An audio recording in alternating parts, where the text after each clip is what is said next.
서울 전역과 경기도 12곳을 3중 규제 지역으로 묶는 10.15 대책이 발표된 지 한 달이 지났습니다. 역대급 대출 규제에 갭 투자까지 막히면서 거래는 줄었지만 가격은 치솟는 이상 징후가 포착되고 있는데요. 양극화를 넘어 초양극화로 치닫는 부동산 시장 상황 취재 기자와 자세히 짚어보겠습니다. 건설사회부 방서우 기자 나왔습니다. 방 기자, 거래는 줄어드는데 어떻게 가격이 오르는 겁니까? 우선 통계 하나 보시겠습니다. 11호 대책 발표 이후 한 달간 지금 서울 아파트 거래량을 보면요. 약 2,300건이 거래되면서 대책 발표 직전 거래량 대비 80% 가까이 감소했습니다. 하지만 좀 더 자세히 들여다보면요. 11호 대책 이전부터 이미 3중 규제 지역이었던 강남 3구의 거래량은 오히려 변동이 크지 않았습니다. 가격을 내리지 않아도 거래가 될 뿐 아니라 또 신고가 거래까지 터지고 있는 상황입니다.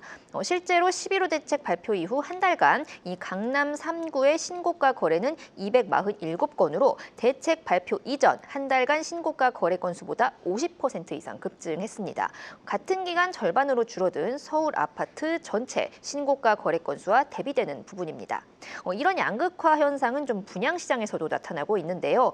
최근 1순위 청약을 마친 서초구 반포 레미안 트리니원의 경우 고강도 대출 규제로 사실상 현금을 20억 원 이상 보유한 청약자만 참전이 가능했는데 5만 명 넘는 인원이 몰렸습니다. 반면 똑같은 규제 지역으로 묶인 경기도 수원 그리고 서울 구로구 등지에서는 분양을 하기도 전에 대출 규제로 청약 신청이 저조할 것을 우려한 나머지 일정을 미루는 단지도 나왔습니다. 그렇군요. 규제 지역 중에서도 강남 3구 같은 상급지로만 수요가 몰리면서 집값 상승폭이 커졌고 인근 비규제 지역들로도 풍선 효과가 나타나고 있다고 하는데요. 이 소식은 신재근 기자가 전해드리겠습니다. 이번 주 서울 아파트 가격 지난주보다 상승폭은 줄었지만 40주 연속 상승세를 이어갔습니다. 특히 이른바 한강벨트 핵심 지역은 여전히 높은 상승률을 기록했습니다. 용산과 성동, 송파는 오히려 상승폭이 커졌습니다. 동작과 양천, 마포도 상승세가 여전했는데요. 경기도에서는 성남 분당과 과천도 과열 분위기가 이어지고 있습니다. 전반적으로 거래는 줄었지만 핵심 지역들은 여전히 높은 가격으로 신고가 거래가 이루어지고 있는 겁니다. 부동산 규제를 피한 곳으로 수요가 이동하는 풍선 효과도 갈수록 뚜렷해지고 있습니다. 규제 지역과 바로 맞닿아 있는 용인 기흥과 구리, 화성, 수원, 권선에서 풍선 효과가 감지되고 있습니다. 정부가 어제 당장 규제 지역을 확대할 계획은 없다고 못 박았지만 추가 규제 가능성을 배제할 수 없는 상황입니다. 지금까지 뉴스브리핑이었습니다. 이런 식으로 풍선 효과가 우려되자 김윤덕 국토교통부 장관이 규제 확대를 시사하기도 했는데 또 바로 다음 날 국토부 주택토지실이 부정했단 말입니다. 이 부처 안에서도 이렇게 갈팡질팡하는데 실수요자들은 더 혼란스러울 것 같습니다. 도대체 공급은 언제쯤 되는 걸까요?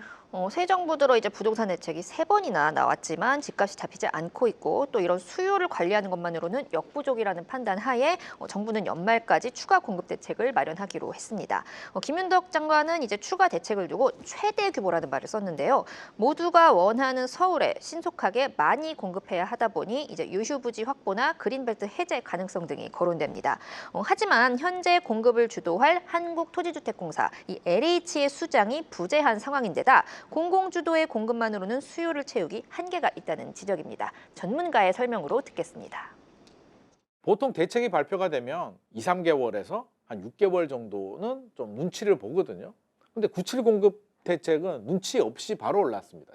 아예 공급 대책이 공감이 안 되는 거예요. 국민들이 관심을 가지고 야 이게 나오면 믿고 기다려서 해도 되나? 라는 생각이 드는 공감형 정책이 좀 나와줘야 네, 결국 이제 공공부문의 공급만큼 또 이제 민간 공급도 함께 이루어져야 효과를 볼 수 있기 때문에 좀 이런 재개발, 재건축을 활성화시키고 또 다주택자들이 보유한 집들도 시장에 나올 수 있도록 규제를 어느 정도는 풀어줘야 한다는 설명입니다. 서울은 바로 그런 민간 정비 사업장들이 몰린 곳이기도 하죠. 정부와 또 서울시의 협조가 무엇보다 중요해 보이는데 오늘 김윤덕 장관과 또 오세훈 시장이 만났다고요? 네, 그렇습니다. 지금 김윤덕 장관과 오세훈 시장은 지금 서울 집값 불안의 원인이 공급 부족에 있다는 사실을 엄중하게 인식하고 또 신속한 주택 공급을 위해 다각도로 협력할 실무 협의체를 만들기로 했습니다. 먼저 김윤덕 장관의 설명으로 듣겠습니다. 국장급으로 해서 실무적인 회의를 계속해서 진행할 생각이고요. 안 되는 건 어쩔 수 없지만 가능한 많은 걸 전향적으로 검토해서 분명한 해답을 내놓겠다. 서울시와 국토부가 이번 부동산 공급 문제만큼은 확실히 손을 잡고 부동산 안정을 위해서 뛰겠다는.